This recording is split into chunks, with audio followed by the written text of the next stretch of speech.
Brian and Ed, welcome to the show. Thanks for having us, Paul. Yeah, good to be here, Paul. Man, I'm glad you guys are here. The book you guys have, we're going to be talking about. Your new book called Away Game, and we're going to talk about all the things that are in that. But we've got to cover a few things first. Okay, before we even get into the questions, let's go ahead and declare our sports allegiances. Like I said earlier, if I could start a podcast solely about just called The Losers based on the two teams my college allegiance, I will tell you, is the Fighting Irish of Notre Dame.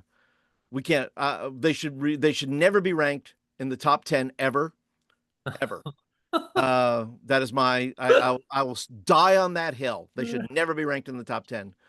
And then the New York Giants for my professional team. And Wow. once again, I'm just anybody listening to this if you are affiliated with the New York Giants, please put Jackson Dart in. Please, for the love of Jesus, would you please do that? Okay. Here we go. This is gonna be good. Let's go. So those are my allegiances. I will start a separate podcast called The Losers, and I will just simply pontificate on those. But you please tell us. It is the college football season at the time of this recording, so I find it to be prevalent and relevant. So please tell us your sports allegiances if you have it. Go ahead, Brian. Yeah, so for college sports, I'm all things Wisconsin Badgers. So my wife and I spent 10 years doing college ministry with the Badgers. So even though I'm from Michigan, I grew up cheering for maize and blue. I'm a Badger guy at heart. And then for pro, it's all things Detroit sports. So Lions, Red Wings, Tigers, Pistons. Okay. All right. So first of all, my condolences to the Badgers this year.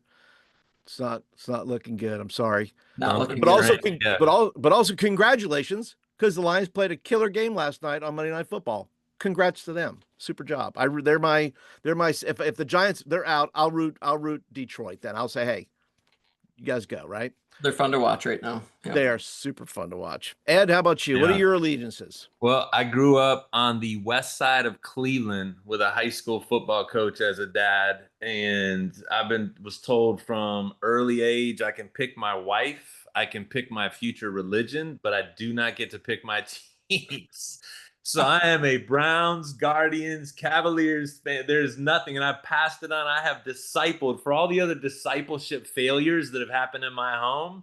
Sports teams, professional sport team allegiance has stuck to my kids, and they have suffered through every fall with the Browns, who just had a big win, yes, but they will not have many more to speak of. There will be much misery in our home, though we also are Ohio State Buckeye fans, which tends to just, again, kind of the yin and the yang of the weekend. That's the balancing effect. I wish it was flipped, where the Browns played on Saturday and Ohio State played on Sunday, just so we could go into the week differently. Yeah. We've learned to deal with that rhythm across our lives. Listen, a little note, Notre Dame would like you to stop winning, by the way, Ohio State. I understand. Just a quick note. But this, like I said, this is college sport. Sports in general is just, and look, even the WNBA is getting their time. They're getting their time to shine now as well. So your book, Away Game, is really hitting at an important time. I mean, sports is all-time high. It is dominating. ESPN has just are buying everything up. It's like Monopoly. They're just like buying Boardwalk and Park Place. And that's where it's going. So I think your book's going to have a great impact. Once again, before we get into the book, if I dropped you in, this is for our youth pastors that are watching and listening. This will be on YouTube and in audio. But real quickly, let's say you guys are my volunteers, and I'm running late for youth group, and you're in a group full of middle school students. How are we entertaining the troops until I get there? Be about 10 minutes before I'm running late, guys. You guys are working as a tag team. What are we doing? So funny, man. I want to have what I want to ask first is, wait, is this not the young marrieds room? I'm in the wrong room. I'm in the wrong room. Wait a minute. That's where I think I'd start. But I'd literally, and Brian, I'm curious to hear if you actually have a very specific thing to say, because I almost asked my wife the other day. We've been asked to speak to a junior high group, okay, for a missions week up in Minneapolis. And I saw this game that we did with college students at a retreat. And this is not going to be helpful because I don't remember the details of it. But what it was like it was teams that turned into rock, paper, scissors. Okay. And it was the most fun thing that I had seen happen at a retreat. Like these kids just went nuts with it. Brian, have you seen this done at a retreat, maybe? Yeah, it's called Biggest Fan. And so what happens, we have a Bible study with our local middle schoolers and high schoolers. And so this is what I would do. Okay. We would play Biggest Fan. So, and we would change it. It could be paper, rock, scissors. We do cowboy, ninja, bear. You can kind of change the things to make it fun.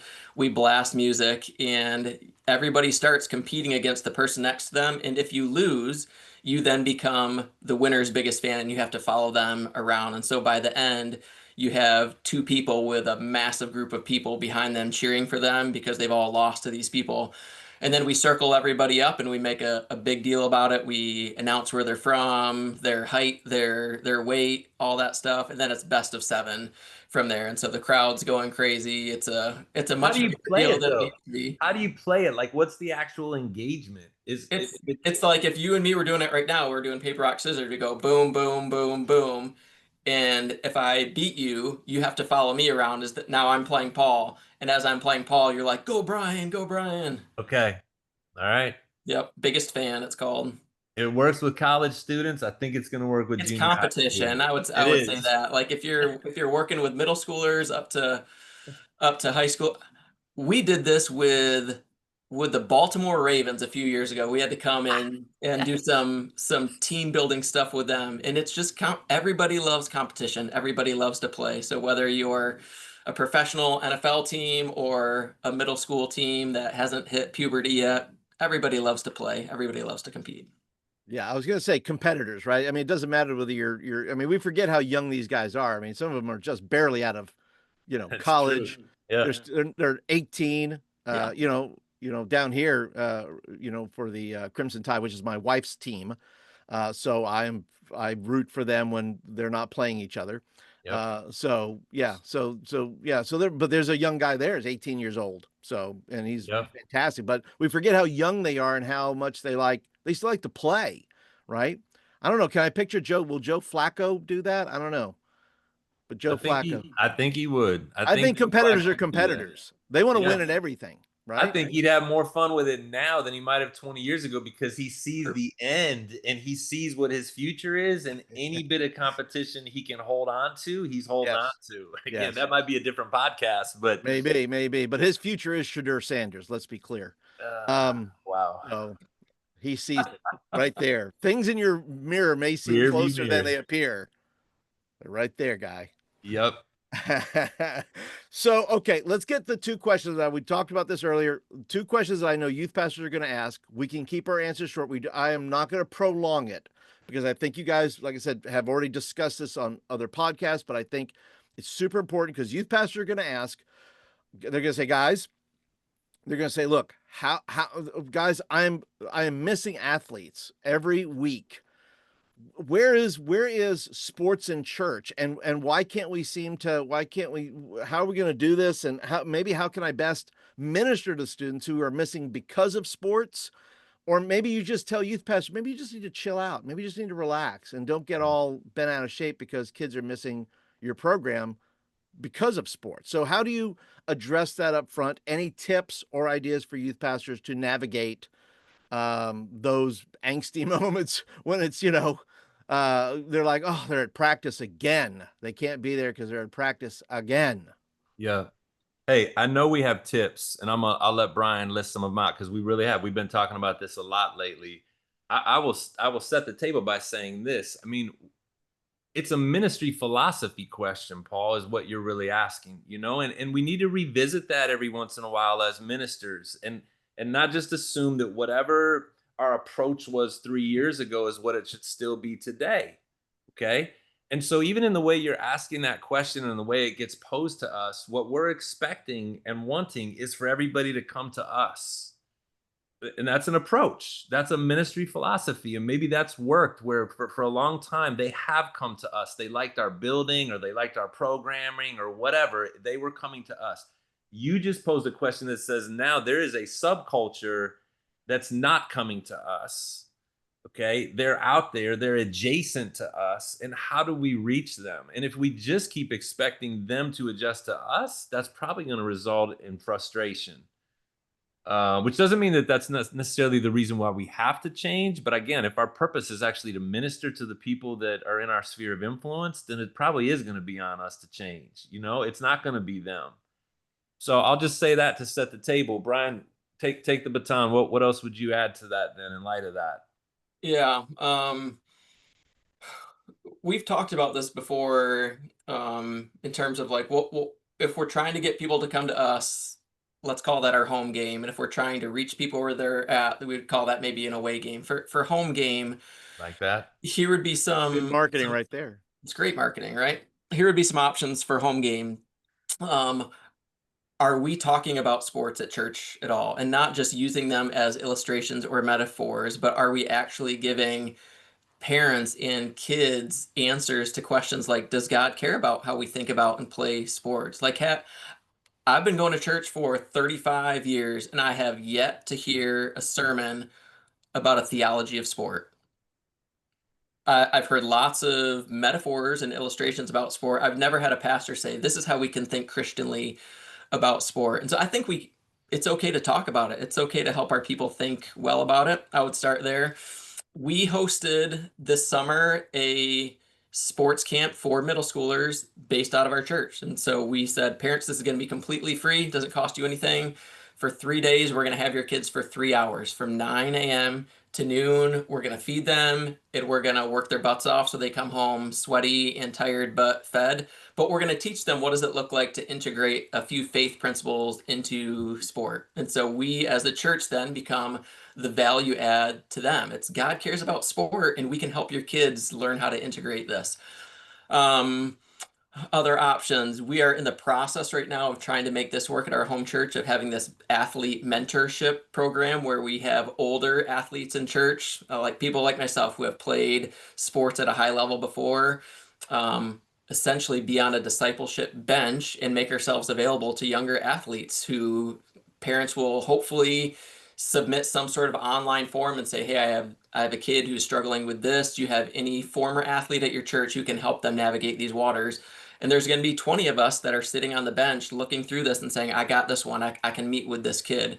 And so we can actually utilize former athletes, former coaches in our church to engage with this target audience. All home game type opportunities. Away game, go to them. Like, what a great opportunity for us to show up. We had one of my son's teachers showed up at his football game. And it was like the coolest thing ever for my kid to see that his teacher cared enough to show up at his game. What if pastors and other kids from the ministry started showing up at games? What if church's entire congregation said that on like once a month we were going to go to a junior high JV volleyball game, some sport that's not well attended, or a JV tennis game, and we're just going to pack the stands and we're going to go crazy. And we're not going to tell everybody about Jesus, but we're going to show up as the local church, pay a lot of money at concession stand, wear the gear, and we're going to make the kids who normally don't get a crowd at their games, we're going to give them an experience they're never going to forget. Like, those are the opportunities that are available to us as a church if we can just see sports as an opportunity and a teammate instead of a rival or an enemy. We just need, like, who else should be thinking creatively and coming up with solutions more so than the church? Like, we need to not complain about this, but think like, let's get our best minds together and figure out how can we take advantage of this crazy opportunity right now. Because that's the other part. It's like, it is this opportunity where our people, yes, they're missing being with us in a location, but they're also habitually reaching the people in our community. Like, they're with them side by side in the stands or on the field almost every single day. That's an opportunity for us as a church then to equip them. What does it look like to minister to the person sitting next to you who's going crazy at a game?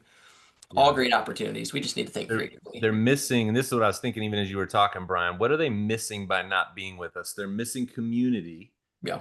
and right, being together. They're missing content. So that's the thing that I hate. They're not hearing me talk. They're not whatever content is that we're trying to put in front of those kids for 5 minutes or 20 minutes or whatever it is. They're missing that. So how do we think creatively about how to take community on the road? That's what you just said. Which again, it's not perfect, but it's like we're going to take community to them and where they're at. And how do we take content to where they're at? Which I think we've had some good conversations about that. We've heard some good ideas from other youth pastors who have talked about curating a list of podcasts to listen to, curate a list of messages, curate. Tournaments are always being played 3 hours away in Fort Wayne or wherever you're at in Alabama or Michigan. Maybe you're the one that says, here's 3 churches to go visit while you're there. You're at a weekend tournament or something because of your select team. I mean, that's just kind of like next level youth pastoring. We're paying attention to where you're going, and we're going to try to keep content in front of you and keep you in a rhythm of spiritual development. So even if you're not in our space, we're going to give you the resources you need for content and, when we can, community. But that takes extra work. Again, it's a ministry philosophy adjustment that's going to take some extra work on my part. It's going to maybe take the humility, like Brian said, of locking arms with some other men and women in the area to say, what are you doing to do this? Again, let's stop whining about it and let's start being proactive to say, how can we do this better given the cultural moment we find ourselves in? Away games always take a little extra work. Ah, they do. They just do. That they do. And by the way, fantastic. I think you guys just crushed that answer. And I just feel like there's a lot of youth pastors that just wilted in their chairs. Mm, They just said, oh, I need to stop complaining about this. And I better up my game. I better figure out how I better figure out. And I used to say too, the philosophically for me was like, listen, if you don't have athletes showing up to your, to your program or those things, well, maybe you need to up your program a little bit. But even then, in doing so, you're not going to maybe still reach some of the students that you want to reach. And unfortunately, it's very the messaging is very fear based because they're afraid that they're not getting the numbers of students that yeah. they need to have. So Yeah. then now I'll say this: they will throw out words like idolatry, Yeah. right? Yeah. There's fairness to that. There's some of that somewhere For in the sure. midst of all that, right? Yeah. But I would also sometimes it's not the kid's fault, which would lead to my second question here that we'll get out of the way, and then we're going to talk about Away Game, the book. Is that there are parents who are driving the bus, which I'm the recent commercial from that the guy talks about his kids playing baseball, and it's the oh, what is it? It's the insurance commercial where he's wreaking havoc, and he's like Yeah. his kids playing baseball. He Yes. says, "Look, just because I couldn't be on the baseball team doesn't mean you can't be." And he's up there, he's just drilling them, and all those things. And so families drive the van, they drive the bus, they pay the money to go to the Yeah. camp or to do summer ball or whatever it is. What can we youth pastors do then when maybe the kid's really not even in charge of the thing? You're going to play ball Yeah. because it's driven by, on the other side, there's a little bit of fear based because they want their kid to go to college. They got to have scholarships. And so it's this, they're going to do this because, hey, we can't pay for you got to play ball. Yeah. This is what you're good at. So how would you then help youth pastors then interact with parents who are kind of driving the bus, so to speak? They are going to do this thing. There is that tension that's there, but how can youth pastors then better minister to families that are in that zone right now? We didn't say this in the intro, but I think we better say it before we answer anything else. So Brian, and maybe you'll say this before the actual show starts, Paul, but Brian and I have spent a combined 40 years working in college athletic ministry with athletes in action. And so we're not just two dudes sitting on the sideline. Like we're trying to figure out how to reach college athletes, and have had to say the same thing to ourselves. What worked a decade ago doesn't work now to get them to come to Bible study on campus or to show up at our different events. As the news, so to speak, of college sports has gotten tighter in terms of the time commitments, they're not available to come to any of our stuff. So again, we're having to do the same thing in a different setting. You asked this question, and Brian already kind of answered it. We need to talk about sports as a pastoral team. We need to make sports an issue, a theological issue, not just calling out the idolatry of it, but to explore the goodness of God at play, to explore the goodness of what it means to use our bodies to do an activity. Again, we don't ever talk about these kinds of things in our church. So every church that I've been a part of or associated with, the youth pastor has a different relationship to the parents. And in some cases, the youth pastors don't have any connection to the parents, in which case you're going to have to depend on the other, pastoral leads to say, how do we make this an issue with the adults?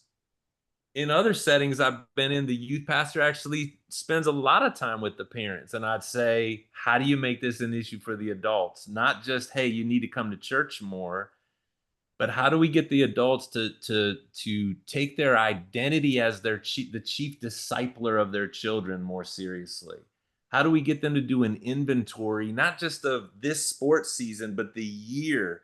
Like, what trajectory do you have your family on for spiritual development across this year?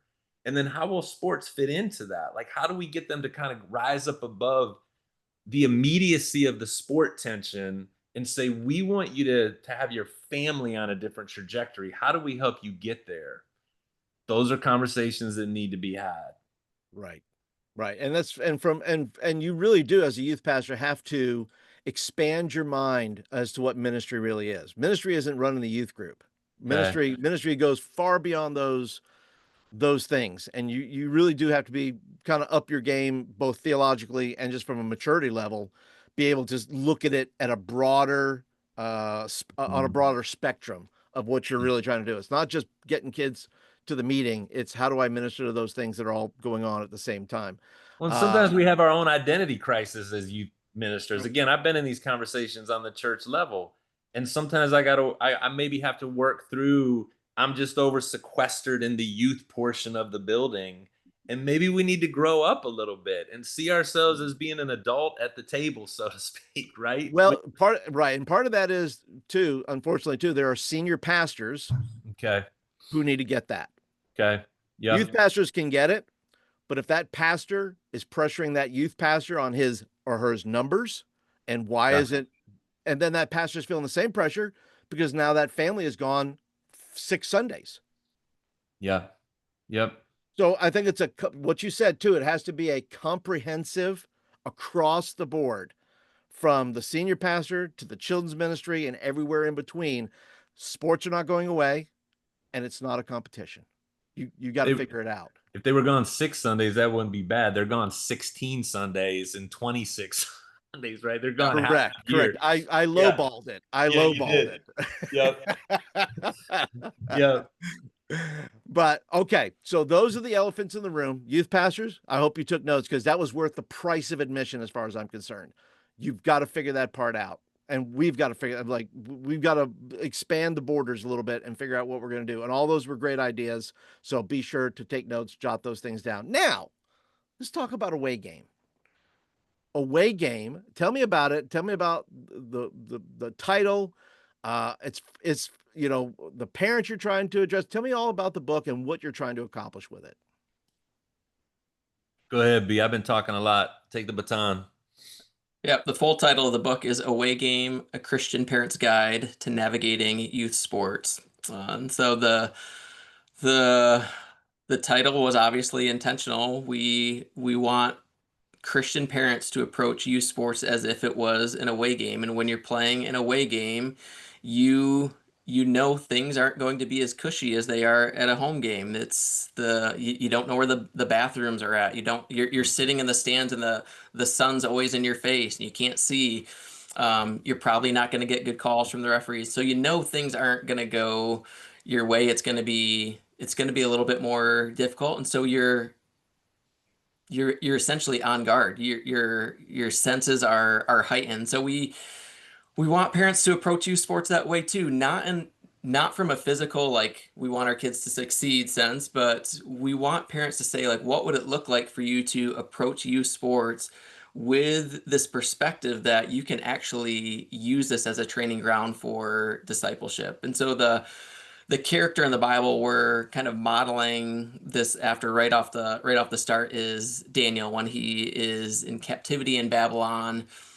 He's living in a culture that is averse to all things God, and so Daniel doesn't like try to sneak away. He doesn't form his own holy huddle and live separate than everybody else. No, there are some things that he does different, but for the most part, he learns how to live faithfully to God in the midst of a culture that is not faithful to God. And that's what we're trying to do in this book to help parents is what would it look like for us to live faithfully in this moment, in this season, in this game, in the midst of a sports culture that's trying to pull our kids towards the things of this world. And so it's Romans 12. It's do not conform any longer to the pattern of this world, but be transformed by the renewing of your mind, which sounds great. And that's what Paul's calling us to do. But what does that look like practically in youth sports when the world is telling us we have to do this, this, and this if we want our kid to succeed? So what we're trying to do in the book is just say like, hey,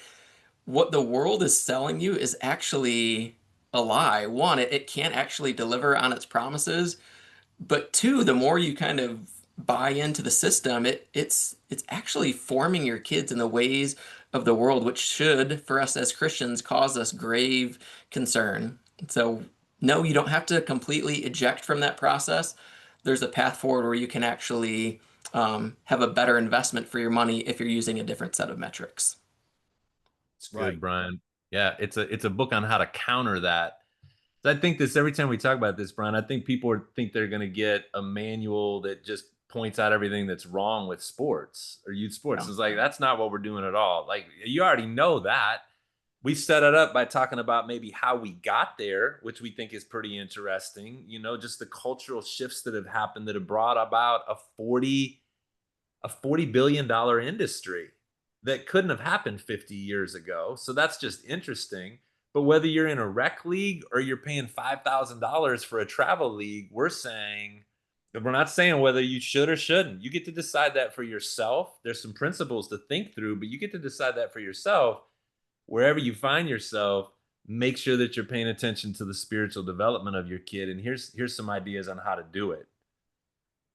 That's what we're trying to do. Right. And I think that's there's a lot of parents that are getting into sports for the first time, maybe with their kids. This is basic stuff. This is stuff that you're saying, hey, if you're going to get involved in this system, right? Because it is a system because it's always leveled, it's tiered, it's upselling, it's mass chaos. It's like, oh my gosh, I'm paying $4,000 for this bat or whatever it might be. Yeah. And this book is helping parents say, remember, hey, maybe let's take it step by step here and let's focus on, like I said, the basic things. Where's the bathrooms? How do we function at this away game and do those things? And your book too, in the press kit that I got too, I like seeing the word fun. Right?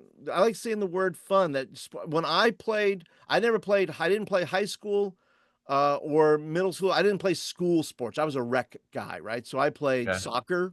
I played baseball, right? I think I was on the Brooklyn Senators. I grew up in New York. And I tell you what, that's the most fun I ever had. We won like our little neighborhood championship or what we had going on.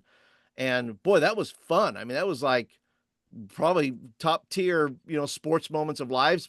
Other than the fact too, I did play, little league when I moved to Florida, and the coach made me so mad I almost hit a home run.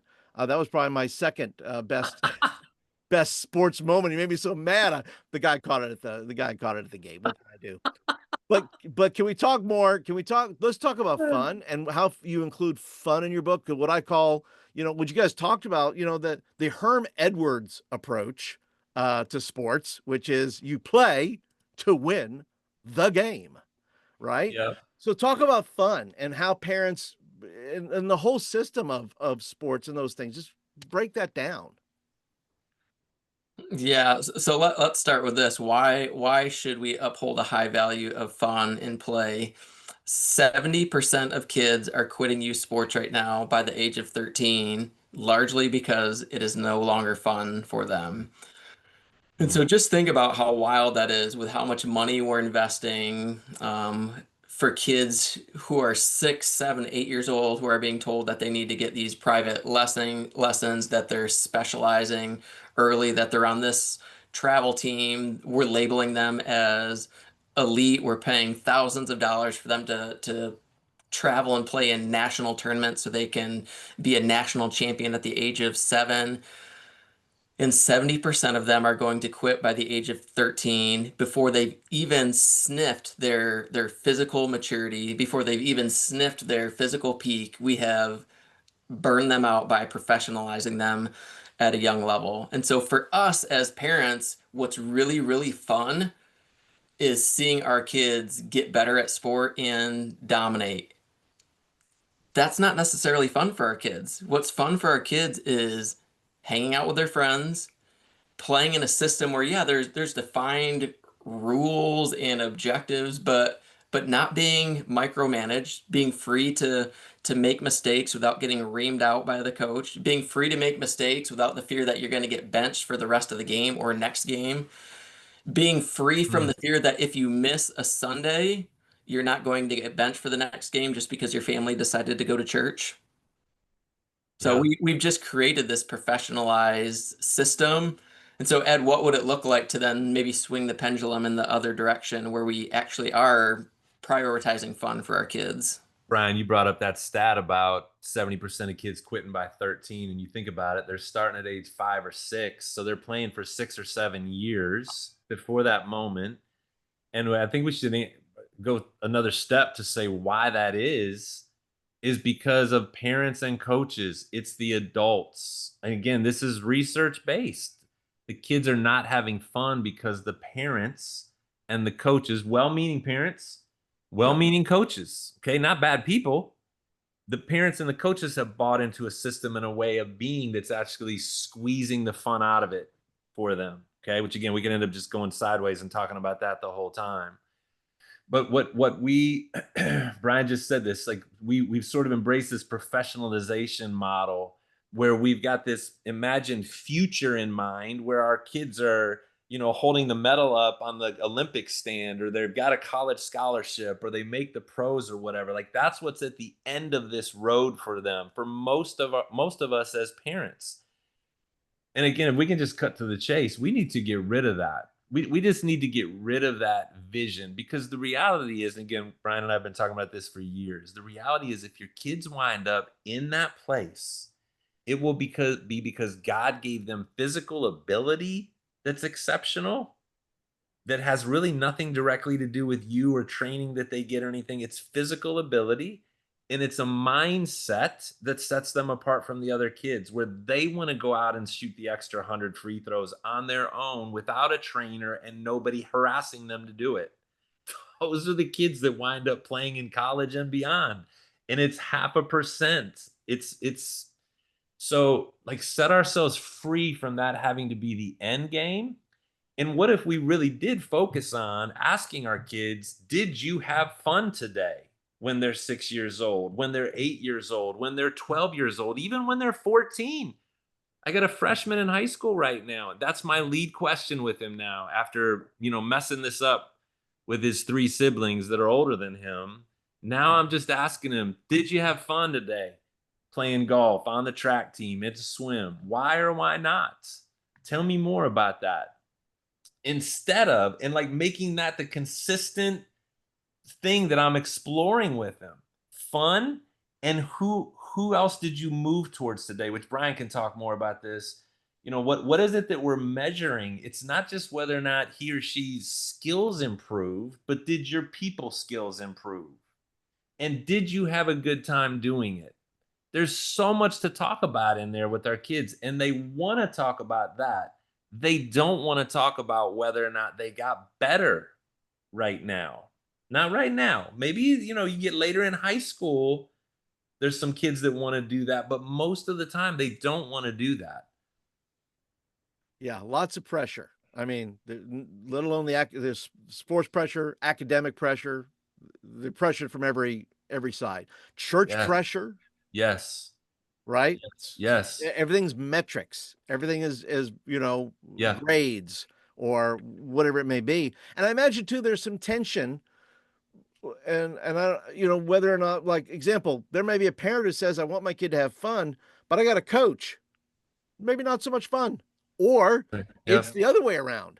That coach says, I'm teaching these kids how to have fun. And the parents are like, what are we doing? What are Yeah. we doing? Yep. You know? Seen both. Definitely seen both.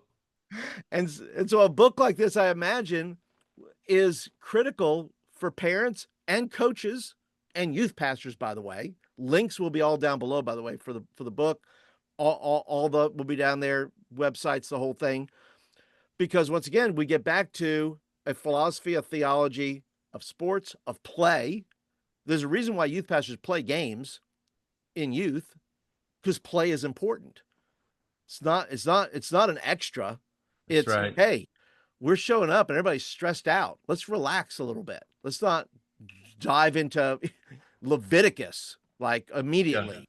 Like, Well, and Paul, those aren't mutually exclusive ideas. Let's say that too. It's possible to find a coach that knows how to teach fundamentals and pursue getting better and do it in a fun way. But yes. his or her identity needs to be separate from the wins and loss column. That again, that's a whole nother discussion. That those are rare coaches to find. That's kind of what's complicated. Is I think it's hard to find men and women who are in coaching roles who are secure enough in who they are as a person that they're not defining themselves by whether or not we kicked one more goal across the line. You know, with the 6-year-olds, where it's all just an accident, anyways. It's totally an accident whether that ball goes across the line. They know how to focus on fundamentals, and these are the things that will help you get better in this sport, but we're going to have fun doing it. We're not afraid to take 10 minutes and shoot half court shots or just do something stupid that's not necessarily going to help us execute our game plan. It's just going to make you want to come back again next week. That's the coach we're looking for. Yeah, as part of playing loose, I would imagine, right? You're saying, look, let's go into this game a little loose. Let's have a great practice. And I'm sure many coaches are trying to build that into their into their practices so that everything's not, everything is doomed. Everything's like, unless we win this game or unless we do this thing, it's all for naught, right? Yeah, that's ideally like what we would want our kids to experience is to learn how to play not under fear of what other people would think or fear coming from a coach or a parent or a teammate, but freedom. And what happens when athletes play under freedom? Hopefully, they're playing faster. They're learning how to be creative. They're not afraid to make mistakes, which is how we learn and actually get better. And so when our kids play out of a place of freedom, we would say, yeah, that probably smells more like the biblical version of sport than the worldly version. But we also think that it kind of takes the ceiling off their potential. Like if your kid's playing under a posture of freedom, hopefully they're getting closer to their optimal performance than if they're constantly afraid of making a Yeah. mistake. Tightened up. Brian, tell the story real quick about the story you heard about the football program who was talking about when will we have fun? I thought this was just a few weeks ago you told me this. Like Oh what, yeah, what it's our local program. I didn't want to throw them under the bus, but go ahead, you can. You can, that's okay. All right. It's the local program. Which they've done a lot of good, but they started this new youth football initiative where they're trying to marry everything that's happening at the high school level all the way down to like the third graders. Same offensive system, defensive system, plays, language. And so the coach of my fifth grade kid who's playing football this year huddled everybody together. This is like the third day of practice and said, what's our number one value as a football program? And everybody yells, winning. He said, yes. And what happens if we win? And everybody's quiet. They don't know how to answer that. He said, that's when we have fun. When we win, we have fun. And you could tell the kids were like, yeah, okay, yeah, that makes sense. But even then, Sounds right. Yeah. there's this like connection we're trying to make, and winning is fun, right? It is much more fun to win. But if we And have lose. Yeah. if we have pigeonholed fun as it can only be experienced when the scoreboard ends in our favor, we're doing our kids a disservice. I mean, especially if you look at how some of these games are played, a lot of times it's just one kid who's so much better than everybody else. He's bigger, faster, stronger, and they give him the ball. And yeah, that team wins. And it's so much fun for everybody else because you had a kid that hit puberty when he was 9 years old and nobody Well, else well, has that's yet. the kid. That's the kid. The parent rages about how I want to see a birth certificate on that kid. Yeah. Oftentimes also true. But our Yeah. portfolio for what is fun and sport needs to be much more diversified than just what the scoreboard Yeah, reads. there's fun on the journey. There's other metrics along the Yeah. way where we can have fun because we had these micro goals that we accomplished as a team. Maybe where we all tried the new skill that I taught you in practice that feels very foreign and it's probably not going to work very well for you Mhm. in this game. Again, every sport's different, but it's not going to work. In baseball, to change your swing to try to do it the right way doesn't usually work well. And so maybe we lose that game. Everybody still strikes out the whole game, but they all swung it the way we wanted to swing. Okay. Is going to produce a long term benefit, but in the short run, we're going to lose on the scoreboard. Can we count that as a win in some way together? Again, that's just good. That's a developmental process, a developmental approach to sports that you completely miss out on if all you're worried about is having more points on the scoreboard at the end of the game. You miss out on development and you miss out on fun. And that's different, right, between a sixth grader and a 16-year-old, It right? is. Like It is. there's probably some scale about how we need to care about the scoreboard. But for sure, when it's closer to 6-year-olds, we need to chill out a little bit. Well, and here's a terrible thing that nobody wants to hear. We already said this kind of at the beginning of our thing. You're going to lose way more in life than you're going to win. Yeah. Anyways, you just are. Everybody except one team ends up losing at the end.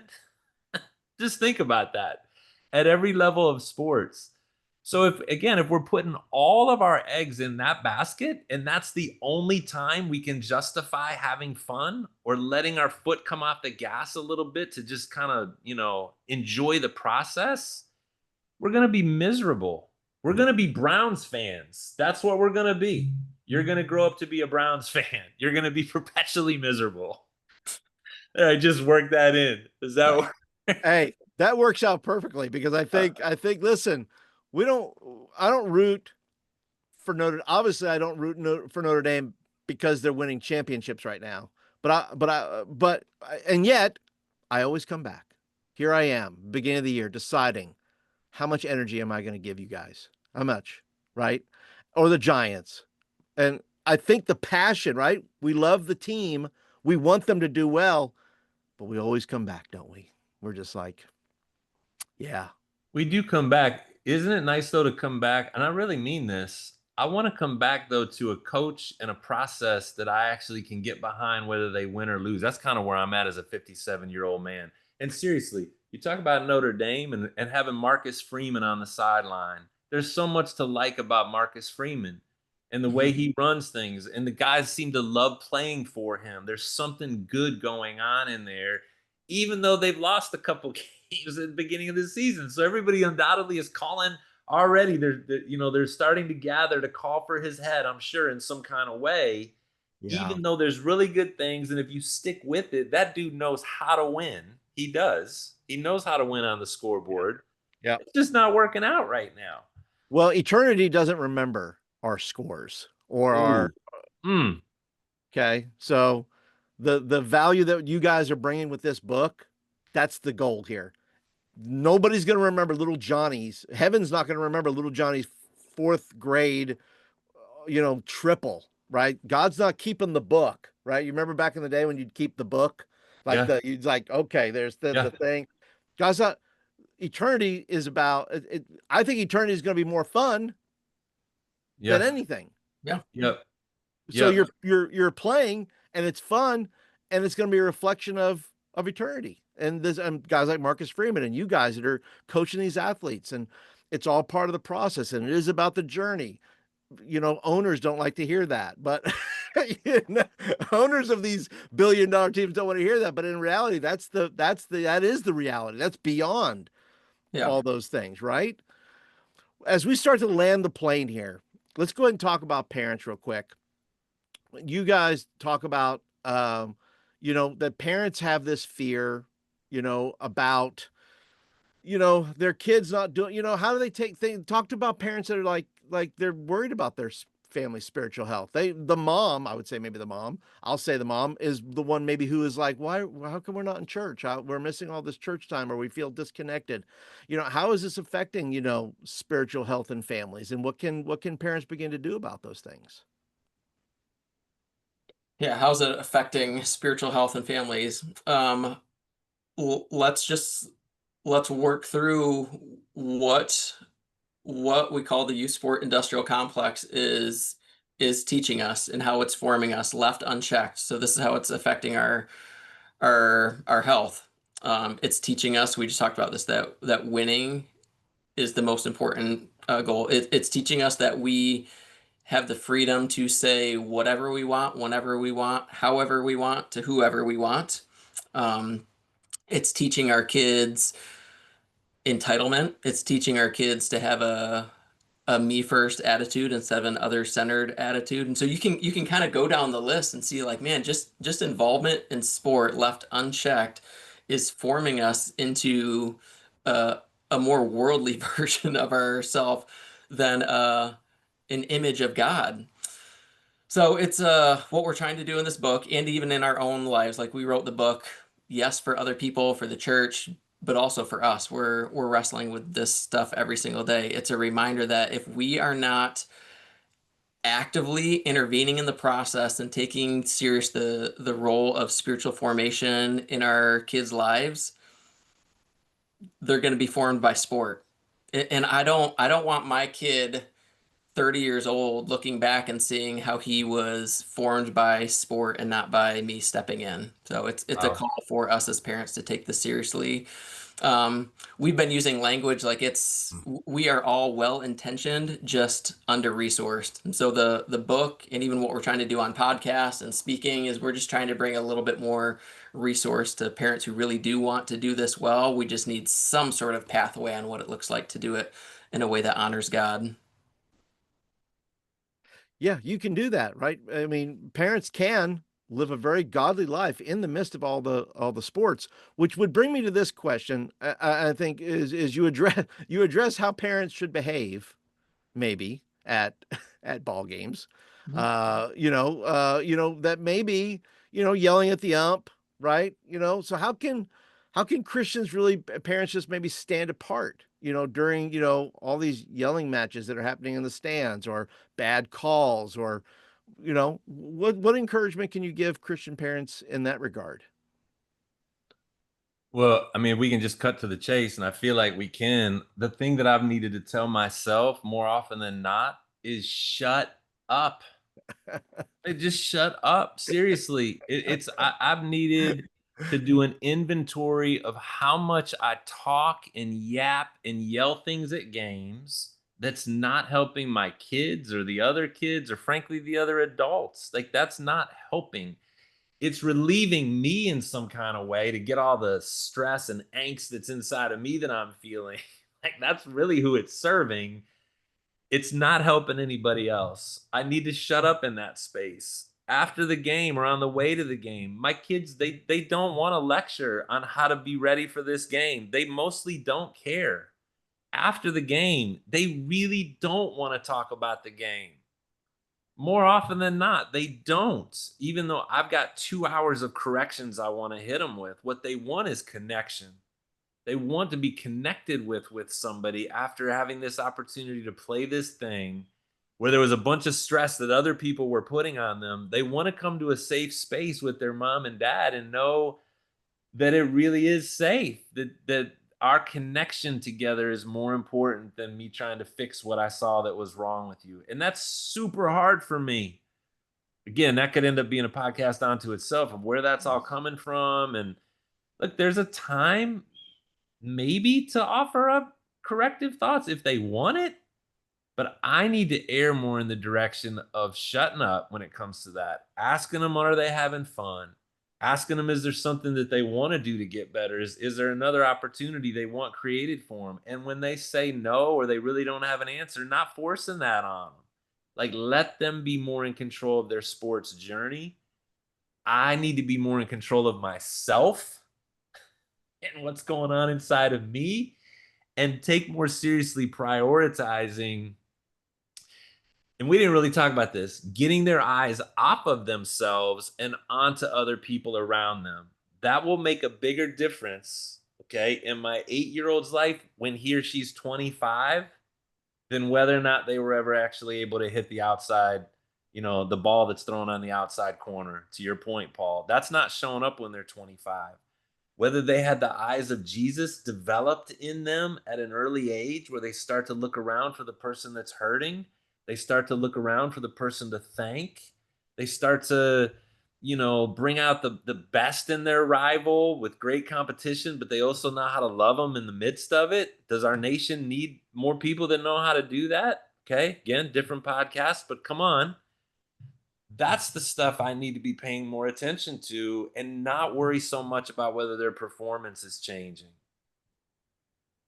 Yeah, and maybe I can add to, if we're Yeah, talking please. about behavior changes for parents at games, if we can be blunt, like we have to be a contrast as Christian people to the rest of Yeah. the world. And if anybody should want to change in this space, it should be Christians. Like, we should not need a poster board going into a stadium that says, remember, the referees are people, your kids are Right. just kids. Like, we don't Right. shouldn't need that. You're right. We should be convicted by the Holy Spirit telling us, many of us, here it is, like, we're living in unrepentant sin at games by the way we use our words and Wow. our thought life towards people. Wow. Like, that needs to change. But too often, I'm lumping myself in this category. Too often we just blend in with the rest of the crowd, and we just feel like it's this space where we have permission to set aside our our Christian ethic and just be sports people. Yeah, we need to have devos. Seriously, before I come into my house at night, sometimes a pastor taught me this a long time ago. He said, you need to, yes, you should meet with the Lord in the morning, but you better have a little devo with yourself before you come into the house, Mhm. where you're going to want to come in and be served, but you actually need to serve. Yeah. You're going to want to come in and take your day out on people, but you actually need to be concerned about, in this case, my wife Amy and the kids. The same thing is true with sports these days. I need to have a little Devo moment. I literally do this before I get out of the car, but my wife and I get out of the car. I'm just doing a little self-check of what's gonna want to come out of me in this game, because I've seen it come out of me and I don't want it anymore. Lord, help me to keep my mouth shut. Lord, help me to focus more on the parents that I'm with and being interested in their lives than I am solely interested in why it is my kid's still sitting on the bench and not getting in the game.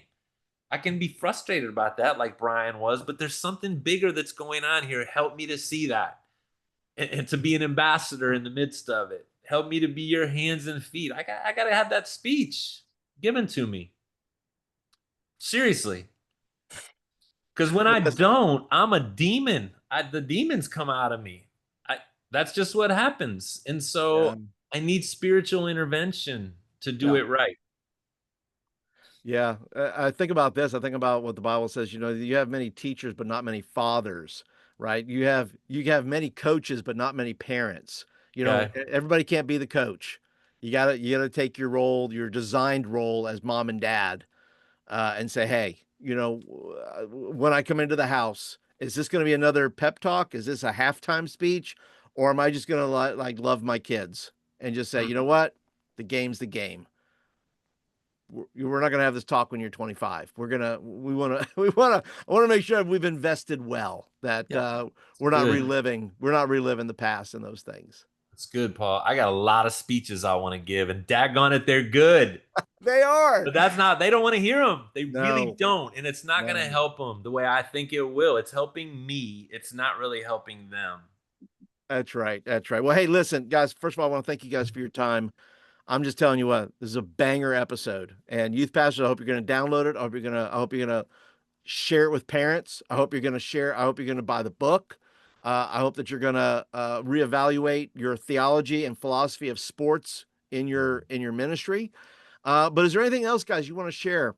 Maybe I didn't ask you about the book. You say, hey, really want to just hit on this for a second. That maybe might, push somebody to say, hey, this might be. I need to look at this book a little more closely. Yeah, we had our dream for this is that people would do this in community with other people. So for youth pastors, this is a great opportunity for you to, if you're wondering, man, how would I teach a theology of sport, or how could I impart that to the parents and kids? This book is laid out in a way that will help you do that. And so the dream would be, what if churches and communities would begin rallying behind the Bible contextualized to sport, which is what we're trying to do in this book. So an encouragement that we think there's something here that God could begin to maybe transform youth sports by just small communities gathering together to hold each other accountable. And then for other resourcing, Ed and I do a lot of our writing at thechristianathlete.com. And so if they're looking for other resources, there's stuff specifically to athletes, to coaches, to parents, and also church leaders, just helping to practically integrate faith and sport at the different levels. Yeah, and I would say youth pastors, you probably need to buy this by the box. Okay, don't buy one, buy them by the box. What if you handed out these books to every parent that's at the ball field, or what if you gave it to every parent as a gift from your church? This is, hey, we want to make sure every parent on the football team is there. We want to make sure they have that. I'm telling you what, the church then takes on another aspect of that equipping. Just says, hey, look, we want to help you. We know that you have an athlete. We know you have an athlete in your family, and we think as the church, these are important principles that every parent have to keep in mind with a child athlete. Yeah, there's nothing magical in this book. It's not the final word. Not even everything will necessarily work with your kid, right? Because every kid's different. Like, we recognize that, but it can start the conversation. It can give you some new language. It'll take you into the Bible, like Brian said, and give you really specific questions to ask, and just it'll start the conversation. Yep. That's what we want to see happen, and let's see where the Spirit of God, what difference He wants to make in your neck of the woods. Yeah, give it away at your next parents' meetings, youth pastors. And look, say, hey, this is a pile of away game here for you. If you're a parent of an athlete and you say, hey, I'm struggling, or hey, I need some deeper understanding, grab a book, right, and have it at your parents' meetings. I think that's Right on. I think that's, youth pastors, you got to do it, buddy. We got to take care of these parents, and we got to equip them. We got to train them. We got to do good for them. And if we do good for them, we're going to do good for their family, and we're going to do for their kid. And that's good youth ministry, right? Amen. Amen. Guys, thank you again so much for being on the show. Appreciate you guys being a part and imparting your wisdom and imparting all the things that and once again, all the links, all the things will be down there. Check out all the socials that'll be down there as well. So if you want to catch up with these guys out there on the web somewhere, you can do that. And but thanks again, guys. Appreciate you guys being here. Thanks, Paul.